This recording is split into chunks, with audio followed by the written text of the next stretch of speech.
I'm cutting 10 specific purchases to save money and be more sustainable. In 2026, I'm going to buy less to reduce waste and stop filling up my home with things that I don't even need, and of course to save money. Let's just get right into it. Number one, multiple laundry products. I think laundry is a classic overbuy category. Color detergent, white detergent, stain remover, softener, scent boosters. I think that's a lot of marketing and not necessities. So I'm switching to laundry detergent sheets only. No fabric softener and no scent thing. If something smells, I'll use vinegar. For stains, I'm using this lemon soap bar that I can use for almost everything. And then I treat the stain before it goes in the washing machine. We will also stop using a dryer actually, because our dryer is broken and we've decided not to replace it. Number two, new green houseplants. I love plants, which you might not believe because I tend to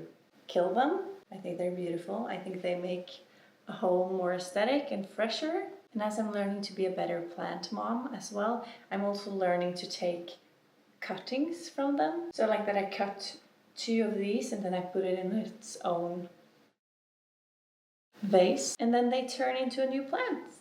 It's free, it's less consumption, it's one less place to go, and it feels more satisfying to grow it yourself, I think. The third one is cheap jewelry. The third one is cheap jewelry. That's a hard word. I'm actually trying to hide it right now because I haven't worn earrings in a long time because I owned cheap ones and I'm done with that now. But I feel very naked. I'm really fortunate to have a bit more expensive and real good quality jewelry as like a necklace and wristbands and rings, but I kind of lack earrings, so I'm trying to save up to buy some.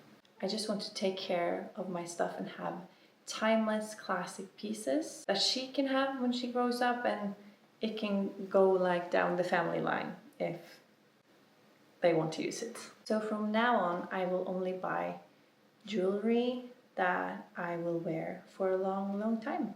Number 4, makeup or perfume without testing. I have actually ordered a lot of lip liners based on people I've seen on TikTok that I think have like the same colors as me. So I'm thinking like, oh, that's the perfect pink for me.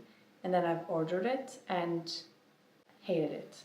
I haven't been a big perfume shopper, so I've only done this like once, but it's an expensive purchase to just smell it and then don't like it. So if I want to try something new now, I actually have to go to a store, test it on my hand and see if I like it. Then I can go home and order it online if it's cheaper somewhere else, but yeah, I will stick to my routine and repurchase that and try not to go outside of that at all. But if I want to, I need to try it on my hand first, at least. Number 5, this is a sad one, but I have an exception that makes it doable, and that is physical books. There's nothing like reading a physical book. My Kindle can't replace a physical book. Like the smell of it, the feel of it, it will never be the same. But they take up a lot of space in your home, and I end up keeping a lot of books that I didn't love because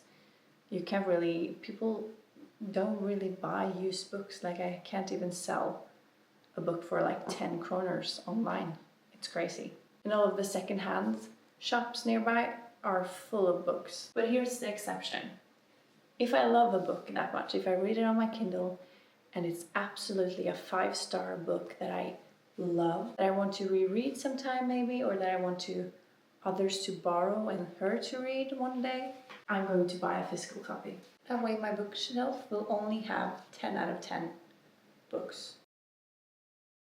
And that sounds pretty nice. Number 6 is seasonal decor, except for Christmas. The biggest reason to why I'm stopping is that I don't want to have things that spent most of the year in a box on the attic. I'm willing to do that for Christmas because Christmas is a long holiday and I'm starting in November, so it's at least a month. You Could probably say the same about October and autumn and Halloween, but yeah, I think at least I'm choosing one thing to keep, and then all the other things is just waste. I think that if you're at home and thinking like, oh, I need to change, I need something, I need just to change something up, I think you just need to go outside for a walk and think about some other things, and you're good. If not, maybe just change up your flowers, like buy a bouquet, a colorful bouquet or a white bouquet or something else that you usually don't. Number 7 is soda. And this one is also pretty hard because I love soda. It's not good for you even though it's sugar-free.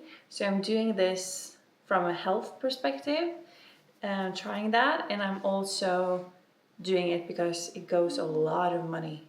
Like our food budget, it goes a lot of money from that into soda. But I just can't cut like a sweet drink out of my life and just start drinking water. No. This is the alternative. I don't know if this is a European thing, a Scandinavian thing, because I can't really find the English word for what this is. We call it soft. You just put a tiny amount in a glass and then you put water in it, and then it's good to go. Like this is actually a bit strong, but I can try. No, it's good. It's good. It was actually perfect.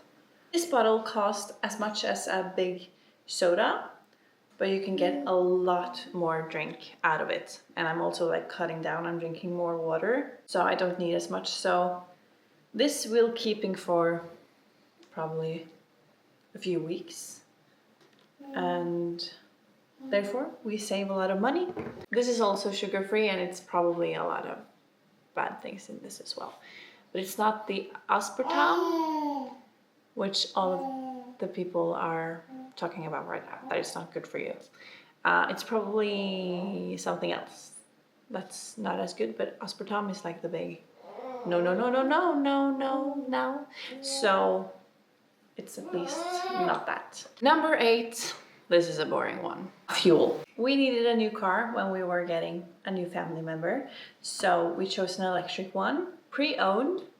But yeah, so no more money for fuel, gas, yeah, whatever you call it. Number 9, protein products. I've been known to have a protein bar on hand. I've also used to mix protein powder in my smoothies, and I've also bought a lot of protein yogurts and stuff like that, but it is ultra processed, and I'm trying to not be about that now.